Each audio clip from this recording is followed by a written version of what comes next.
It's Arachne's anniversary coming up. Congratulations. Thank you. And it's our 8th, which obviously for an organisation named after a spider is a vital one. It's the only important number. Well, it is really. I don't know what we can do for an encore.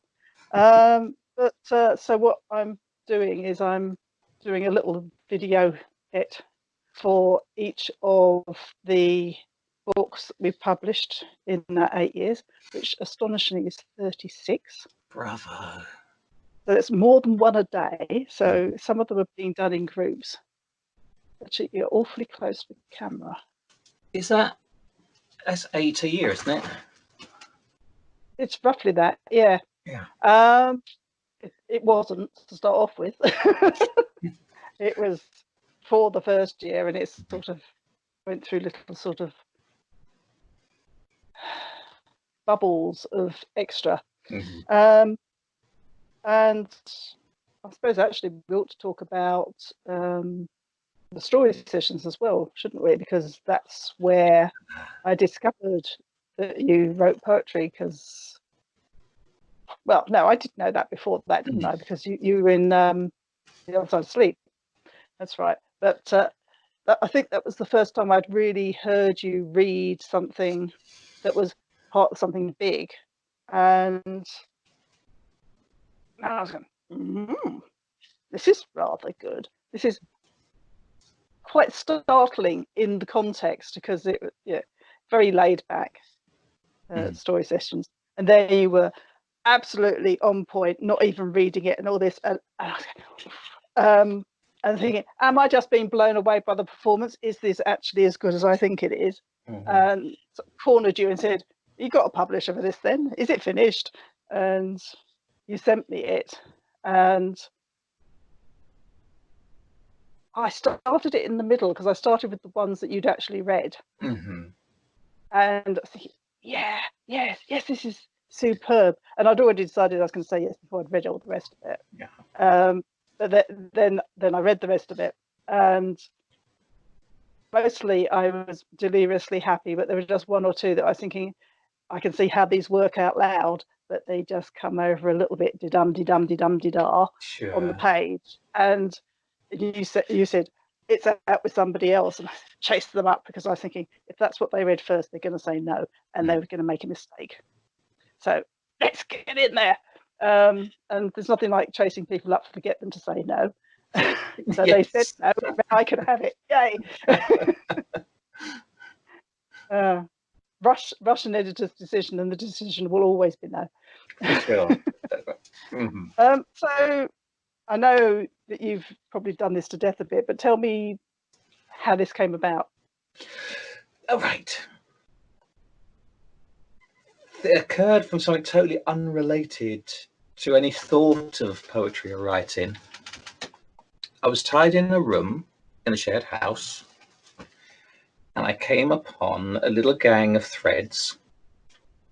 Tiny they were, and totally unrelated to anything. So I've no idea how this little gaggle of threads got clumped together, but it did. And for some curious reason, I don't even know why that was, I started to unpick it.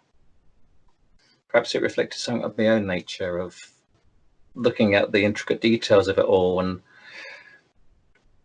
it was a really close examination of how the threads went in and out, how they looped, how one would catch on another, how one would strangle another, how by pulling that one and then pushing that one, you could ease these threads out until they were all quite loose. And like I said, they might probably off clothes or something that maybe got tangled up in a washing machine, I don't know.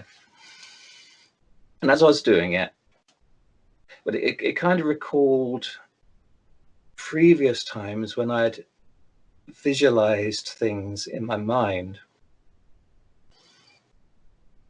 I'll come back to that for a moment, just to, and the thought was, unpicking it, is that, well, wouldn't it be nice in unpicking it, it somehow untangled some knot within myself, something emotional, something in my mind, something complicated in my life.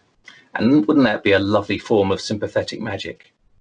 Which you probably know, but for others, one of the principles of real magic, not conjuring, is the sense of doing one thing that's like another. So I might light a candle in order to create light somewhere in my life. So there's a sympathy between the two things. And I had a thought of the sympathy between unbinding threads and unbinding all those angsty connections that we have inside our emotions or in our thinking.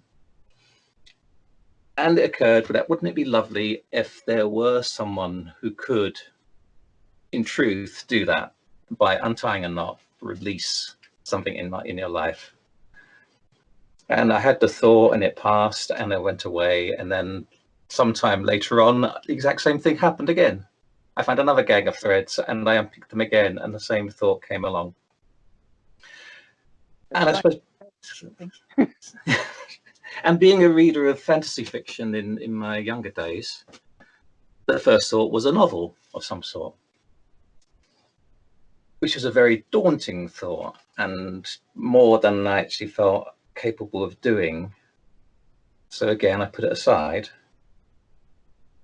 But then at some point subsequent to that, a poem appeared, and then another poem, and a short flash fiction. And it occurred to me that I could approach it by writing short pieces, little snippets, coming at that one core idea, but from different directions. Each new piece that I wrote as far away from the first piece as I could. And I suppose the deeper I got into it, the more tangential it felt like each piece could be to the core of it all. I'll just leave that to the thing that I said I was going to come back to.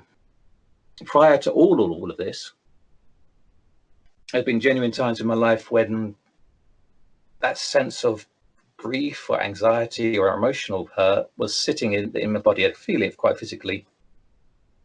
And as part of a technique of trying to heal it, I imagined it as roots or similar burrowing down into me, and I visualized the extracting of those roots very gently.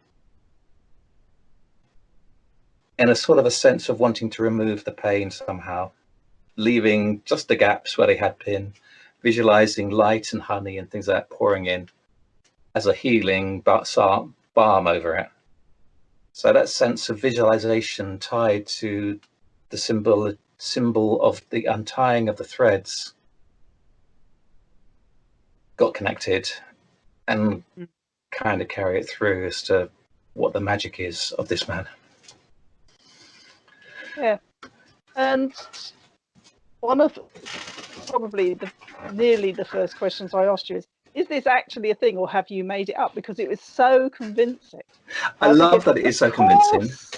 Of course, there's a cunning man who goes around collecting loose bits of string from people's houses and untying them and sorting their lives out for them. Of course there is. And if there isn't, why the hell isn't there?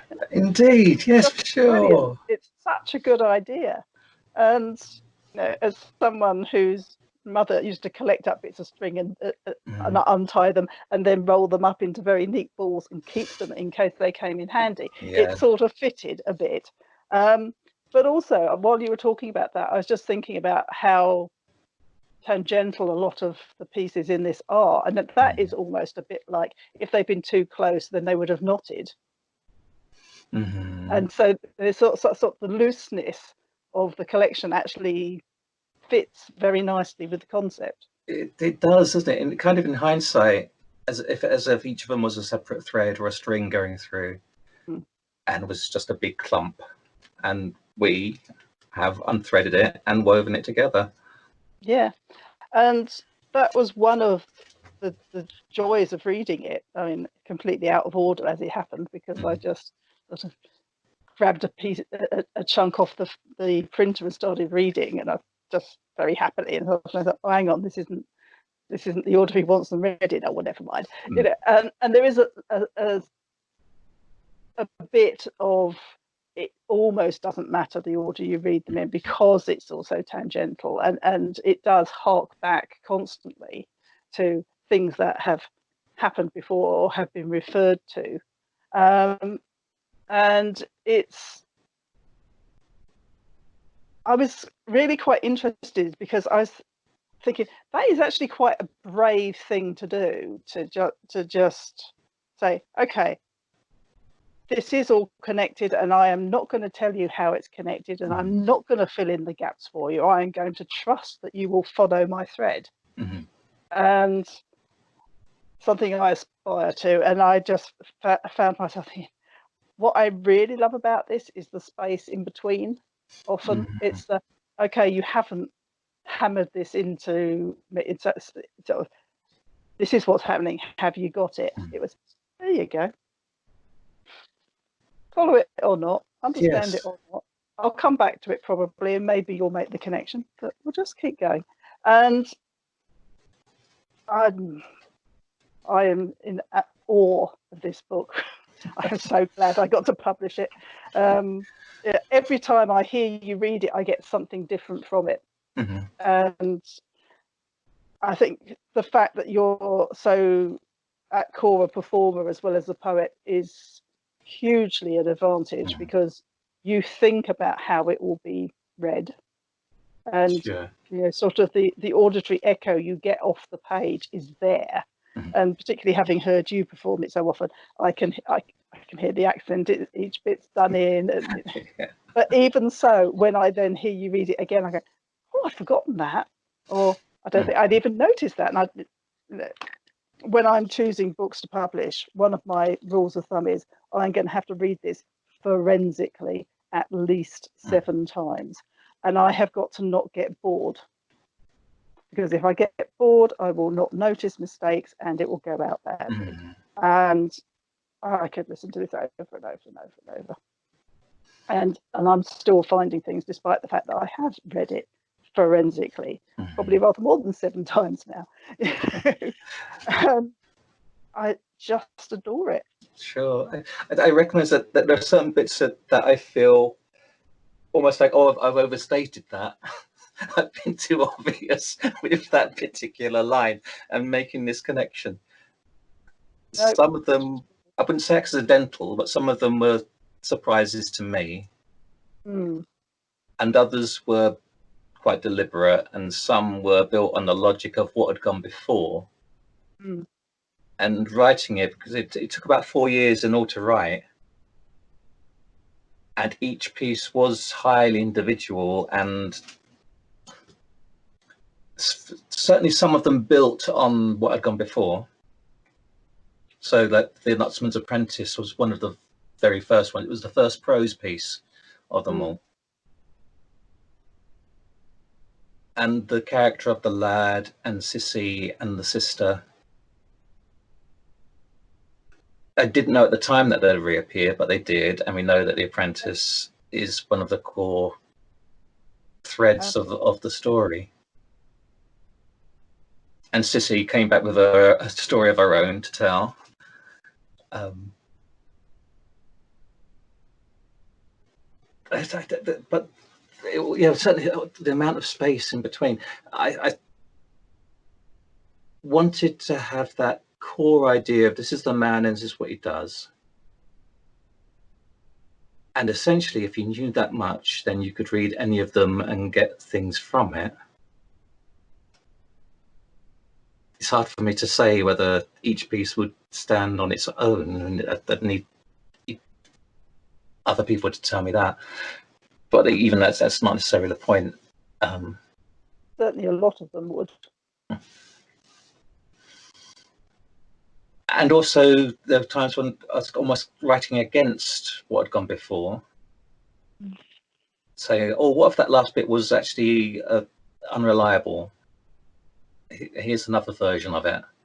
Realizing that the ballad was, it's a ballad, so it might not necessarily be true. Yeah.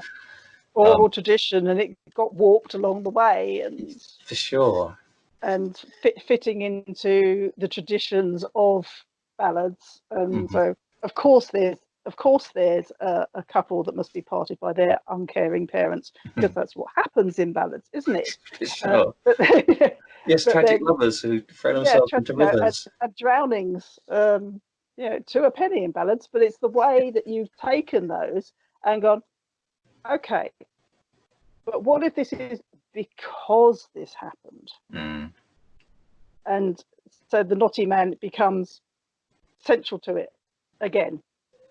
And the sort of the variations of the versions of this central story from all these different perspectives, including his, and the moment at which you realise exactly who the lovers are, and you think, "Oh no!" Yeah, and just it's so clever.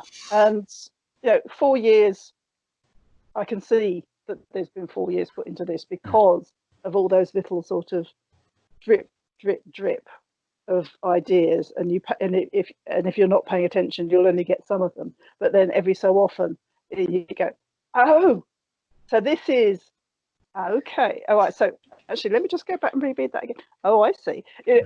And it's a book that I can very readily read and then think, actually, this relates to this, and go back and reread it. And it's not like it's cheating me. It's giving me the space to read it in any order and as often as I want to. And I think that's extraordinary. Because as a reader, I like to be challenged by a book. But I feel this is both challenging and really welcomes you in as well. As go on, go and explore, pull this thread, see what happens. And when I think about performing it, because I still want to do it as full-length shows, I realised that I could actually probably do 3 or 4 versions following 3 or 4 different threads. You could. The one I most generally do, there's a lot that gets left out just for being too confusing if you're listening to it, because I think it's harder to follow a thread sometimes if you're listening. You miss a bit, and then you miss that vital line, and suddenly you'll think, "Oh, where am I? How much longer till I find where I am again?" Or you're enjoying a bit so much that you're thinking about it after the speaker's gone on. Yes. And something. Oh, hang on! Hey, wait for me. So trying to keep it as simple as possible when I'm performing it, so that even if you drift off for a little bit, you're soon back again to know where we are. And some of the threads in it, and I feel very aware also of the echoes between them when I read, especially 2 or 3 together or a few together. And that applies to thoughts and to sounds and to rhymes and to the odd word here and there. That seems inconsequential with one poem, but then you hear it again in another, and I think there's a thread between them. Yeah. One of the things that struck me was about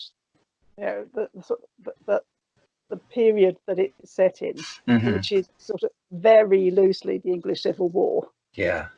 And there are 1 or 2 cues for that is when it is, but it could just have easily been the War of the Roses, or on many levels. But it being potentially the English Civil War, that really does feel like probably the last time that someone like this would have been viable as an idea.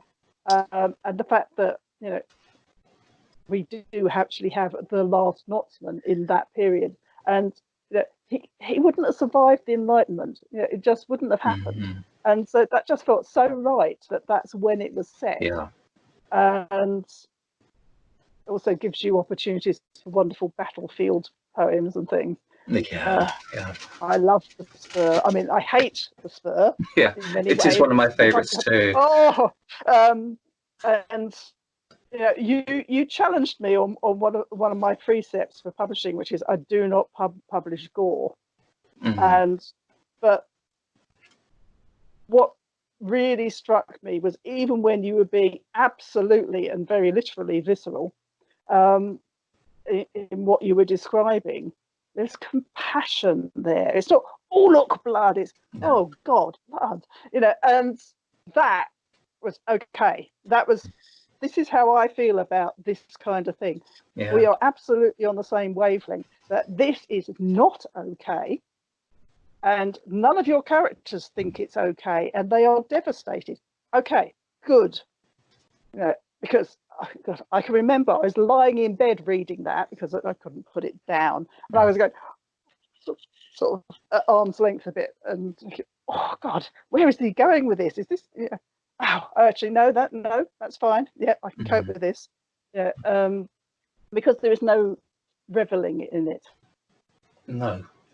And if you had revelled for even a single line, I wouldn't have published it. And you absolutely stayed the right side of the line for me, which was such a relief because I was desperate to publish it. Yeah. It would have been, dang, I can't. And one of the ones in which the character is most unfeeling, I think, is the chirurgeons, isn't it? The surgeon character. Yes. With his new science and his new medicine. Yeah. So very uncaring in what he's doing. Yeah. Initially, I wrote that and then realized sometime later that I think this might be a Knotsman poem. And you didn't realize it was at the time? No. Ah. It was Did you alter it much to make it more so? Because there's this whole thing about having the sort of the knot. This definitely it's got a specific word. It's mentioned specifically a knot, doesn't it? I'm wondering. I was talking about my own emotional things inside, because they do feel very physical sometimes. And I recall feeling myself personally just around there, at the spot where it's mentioned in the poem, such a clench or tightness of, whether it was anxiety or sadness or sorrow, I don't know. And I think I might have been imagining if it had been possible to find that and cut it out. And then it was sometime later I thought, there's a knot in there. This is... And I think that probably gave rise to My Morning Knot is Lost, where he has a friend and he gives him the morning knot to untie himself. Yes, because he can't do it for himself. And of course, ne'er to cut surgeons.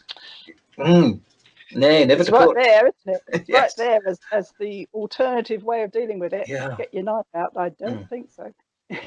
and as the new science and the new thinking versus the old. It was around the time that astrology was discerned as no longer being a science, that it always had been considered, and was separating out from what we call science nowadays. And something of the magic being everything that's not seen being no longer counted, or at least overtly on the surface of things. Yeah. So, I do feel like there was probably a fair bit that was going through my mind that wasn't consciously connecting to the Knotsman, but somewhere inside was being.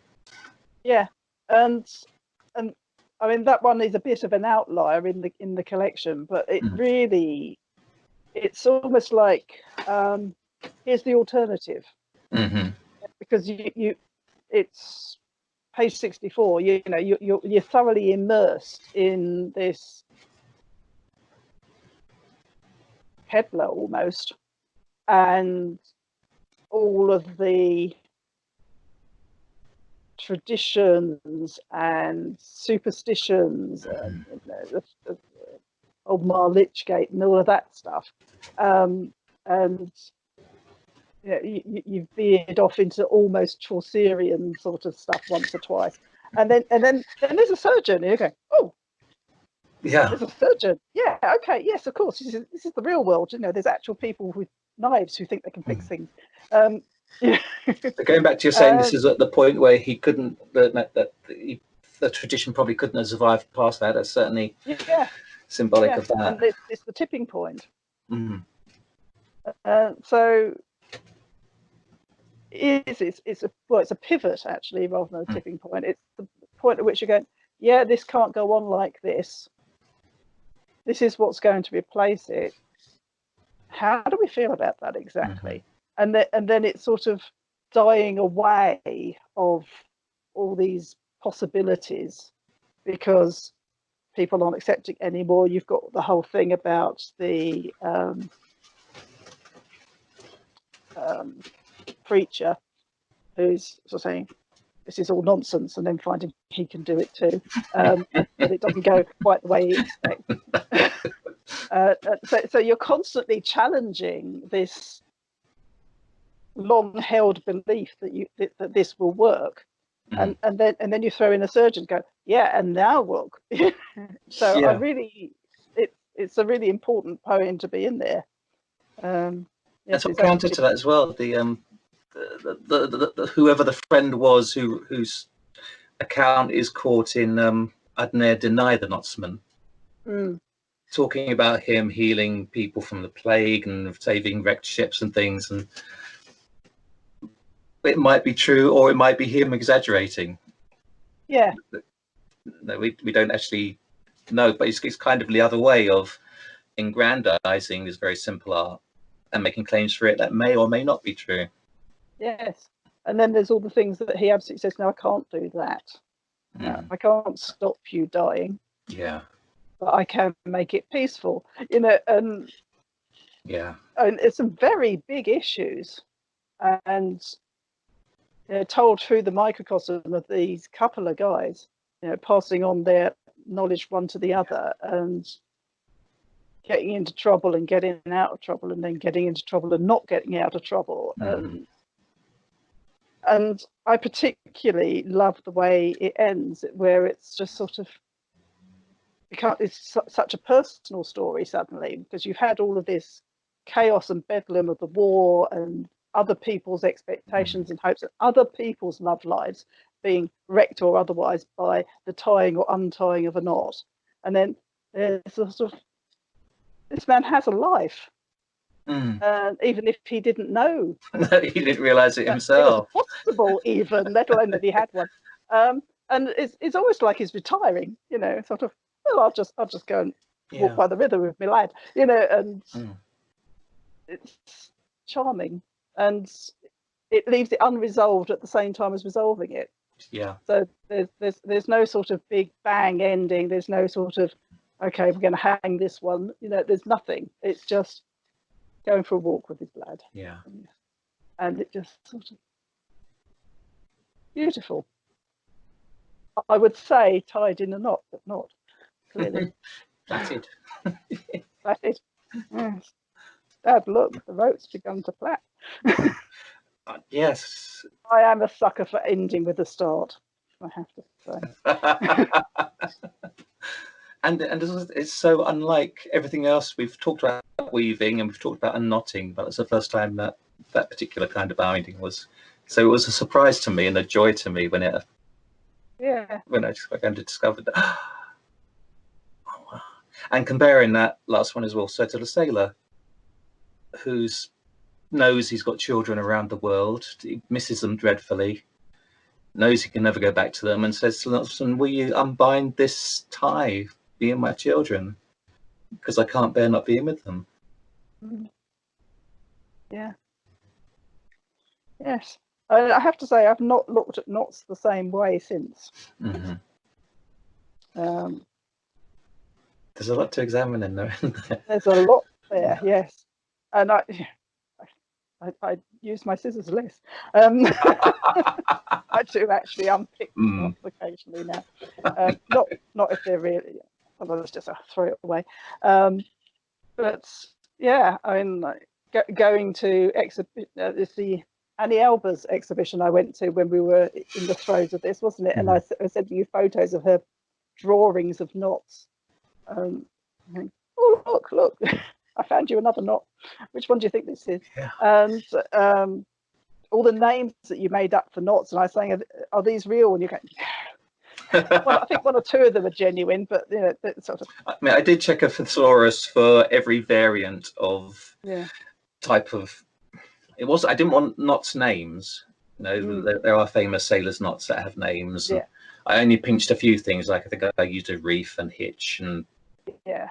to build up an anatomy for what Yes. the knot might be. Yes. But the things like hare's loop and kissing Jenny's. kissing Jenny's.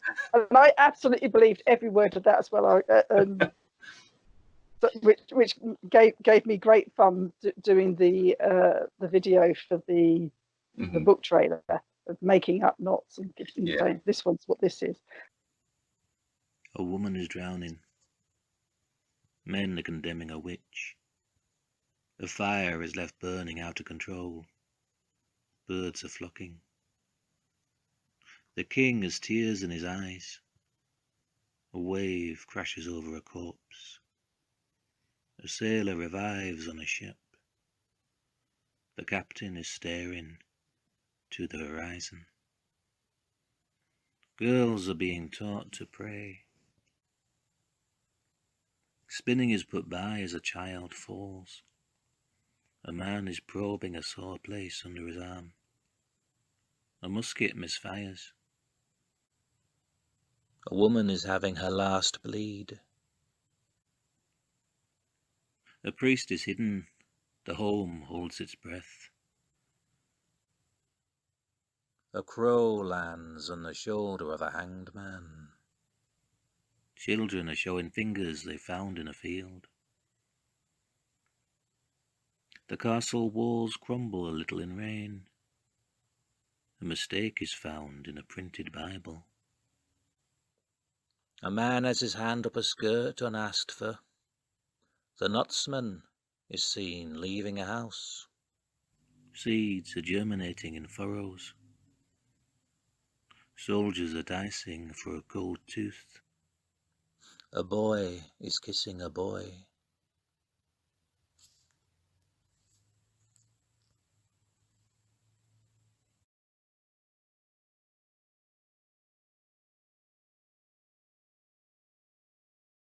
A friend who loves a stray fanny. Yes. And we all know what that was. I don't know what she meant. He said, all coy and innocent. Yes. And of course that all led on to the cover. Yes. And the magnificent Tom Charlesworth. Yes. And look what he's done to me. You've turned into the Knotsman. I'm turning into him. I've just realised. I'm not quite as slender as him yet, but you never know. And the beard's not quite the same shape and not quite as long, but it's pretty close. No, but the nose is close. You need to get your slouch hat now. I need a slouch hat and a pointy stick. And a pointy stick. And a prize picker. Indeed.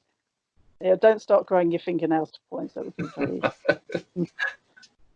But we had fun with this cover, didn't we? Because the initial drawing was a bit Gandalfian. Mm-hmm. And I was saying, no, breeches, short coat, hat, not a hood, and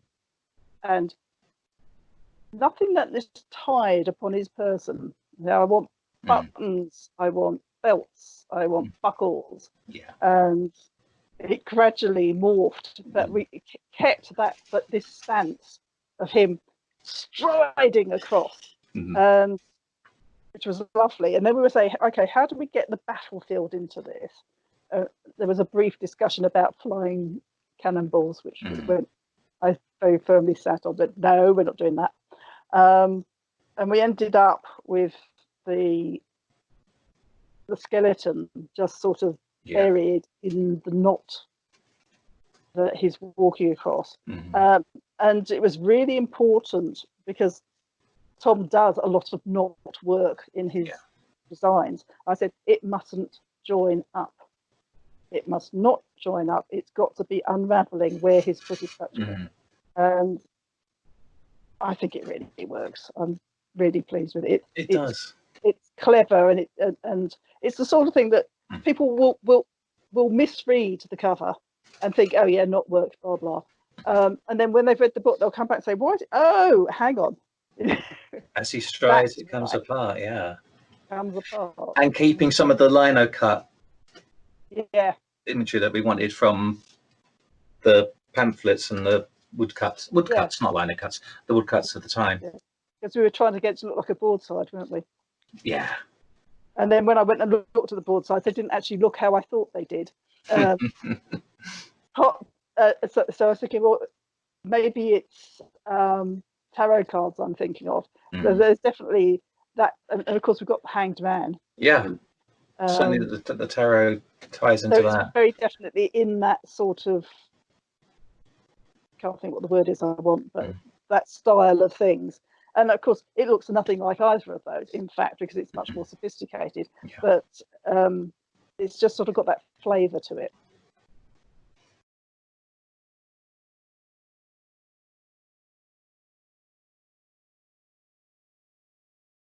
But it seemed right for the time. Yeah, I mean, I bridled at that, and I thought, no, all right, I'll let you. I have a friend who goes by the name of Wordstring, and I think that one and another one which didn't make it into the book, I dedicated to her because of it. Yes. I've seen something recently. I'm going to get it wrong. Aztecs or Mayans, one or t'other. And always thought not to be. Is that right? Not sure, but anyway, some civilization. I think New World civilization. That was thought to not be literate, and they've discovered that yes, they were, and the way that they were literate was in the tying of knots. Really? Yeah.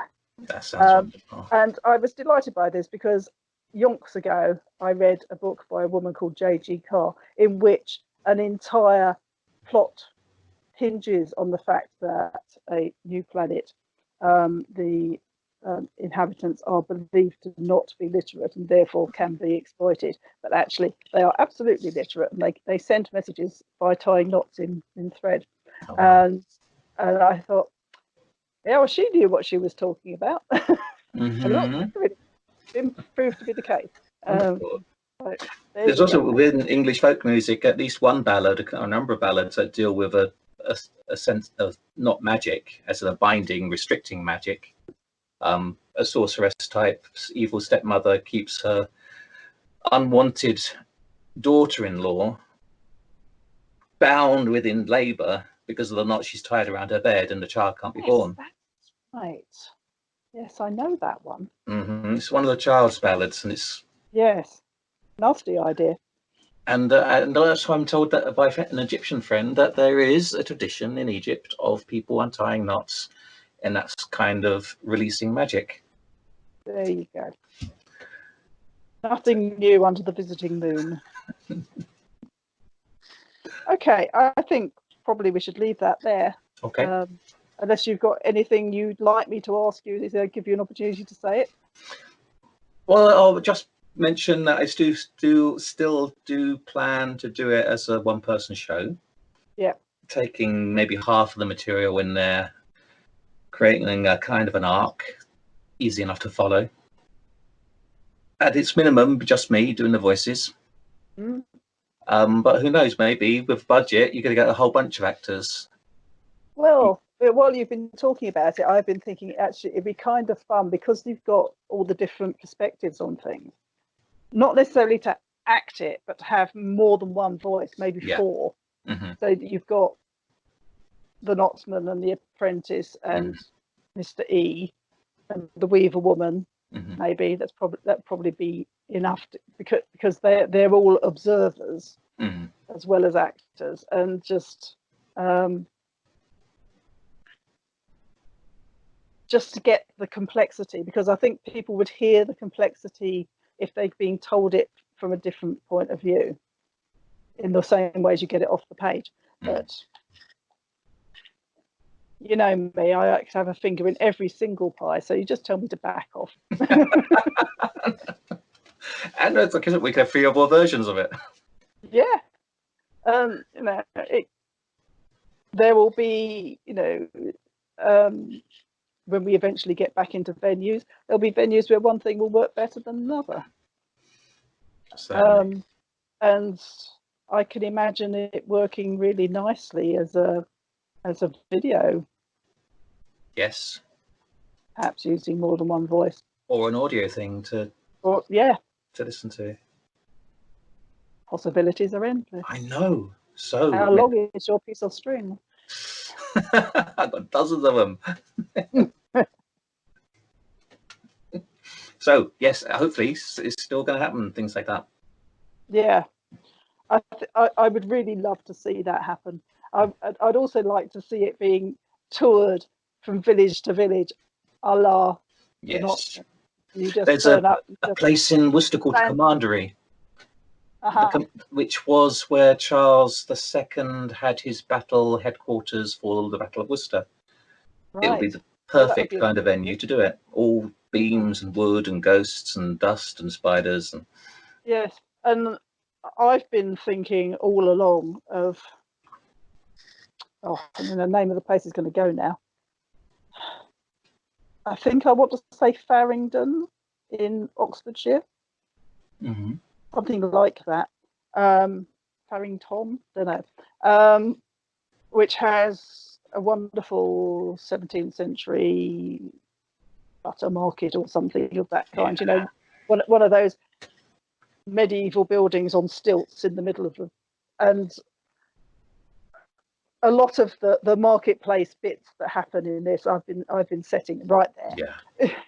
And there's a similar one in Tetbury, and there's just thinking, let's do a tour of the really old buildings in each town. Yeah.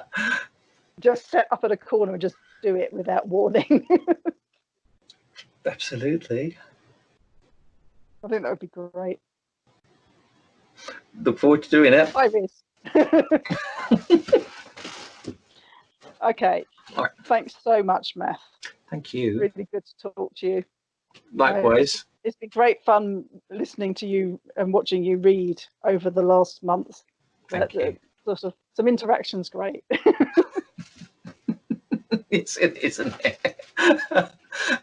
It's very strange. I keep thinking this computer's watching me now that I've gotten used to sort of broadcasting into it. Mm. I keep thinking, no, I have switched it off, haven't I? There's nobody watching at the moment. No.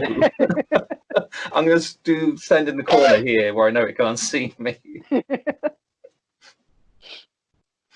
But yes, thank you so very much for the invitation and for publishing it and having your faith in me and making me believe in it so much as well.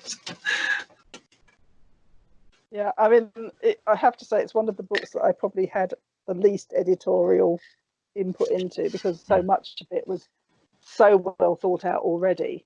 And what did I have to say about it beyond maybe the order a bit and my trouncing of the first two and saying, take this apart and start again.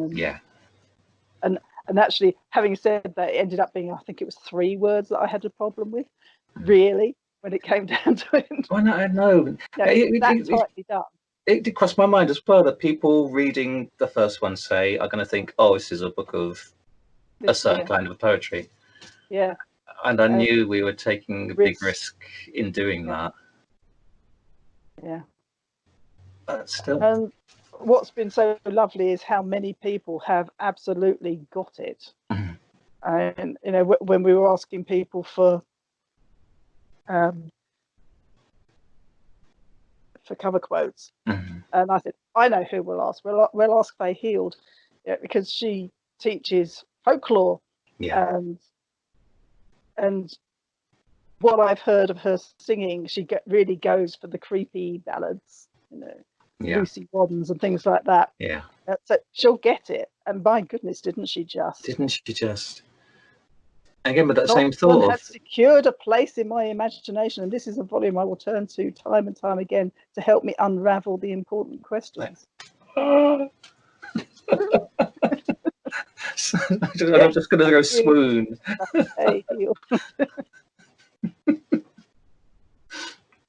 Okay, I really am going to stop now. Let you go and have your dinner. Lovely to speak. It's been wonderful. Thank you so much.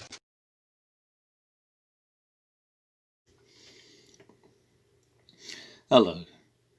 This is a poem from the Knotsman collection called The Puritan, in which a man coming towards the end of his life, a life of great harshness and austerity, in pursuit of faith, finds himself at last craving the company of the Knotsman, the crow, with one last doubt held in his hand. The Puritan. A man of great age, with so many strings upon his face, paper skin, ancient skill in his fingers still, breath as an old friend, and his thought has learnt to wait. He has never sat here before, his back not bowed so for 50 years or more. The noise keeps to the other side of the room, just him and the crow, in their own cellared vintage of shadow. A mix of strands and fibres, almost as light as the bones in his hand, laid in his palm. A saviour's wound or a devil's mark. Held by a simple reef, perhaps the last knot of his life. This old idolatry remains, he says. These fetters, these knots and shadows of ill-made fortune. I cannot unbind this, but by my hand. No prayer, no faith to loose it, but to discard it still tied. But he let the crow take it, watched the clawed fingers tap the lightness from the knot, give it back. He himself pulled the last head from the noose.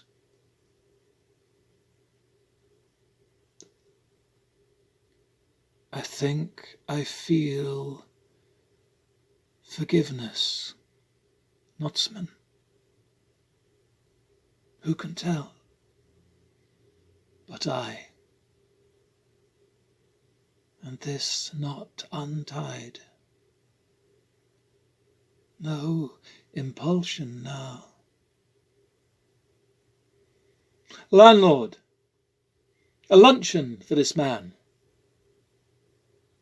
I must spend my last shillings well.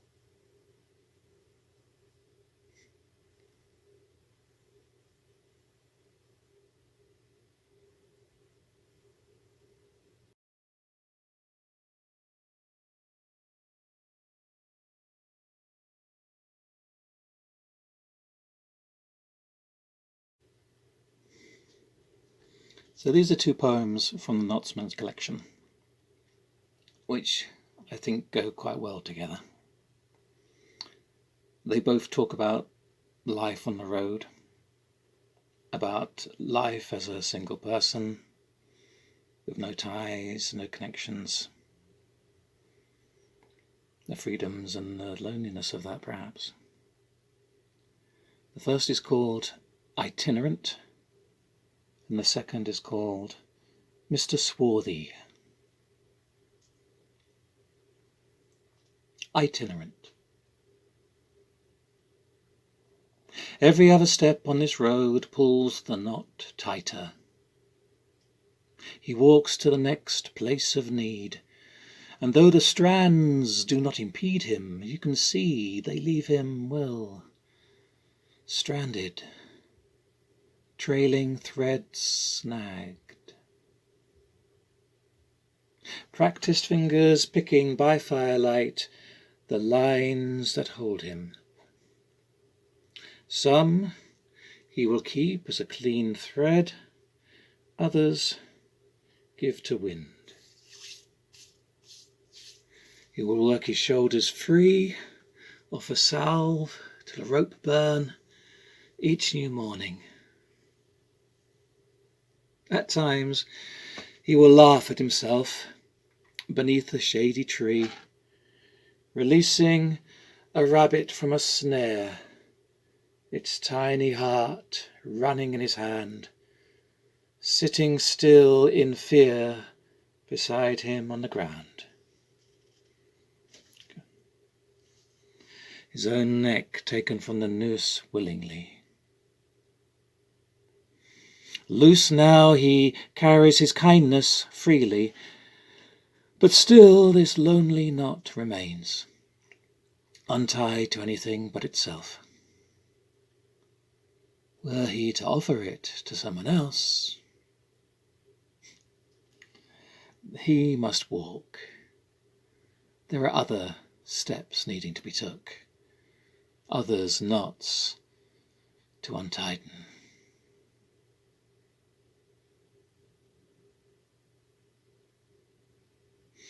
Mr. Swarthy. A proper sight we must be together on the road. I pale in dusty black, him dark in sun-bleached threads. He gets looks as if his skin is savage, though he speaks it like a native. I'm on my way to Bath. There's a lady there, a cook. I met her when in service to Sir. I hope to marry her. Perhaps you'll tie the trothing rope for us. I tie no knots, I reply. I only loose. And you've no bindings on ye for me to be of any use.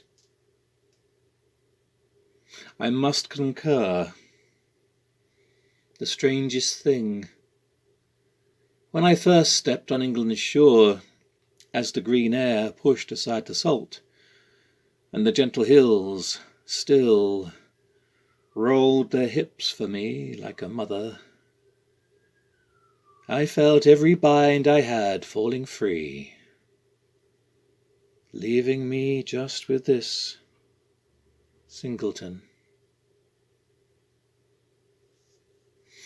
We'd walked the way together but 2 days, when he offered up this lonely knot. I gave him mine in return, and we spent the drawn-out thread of evening unpicking each for other.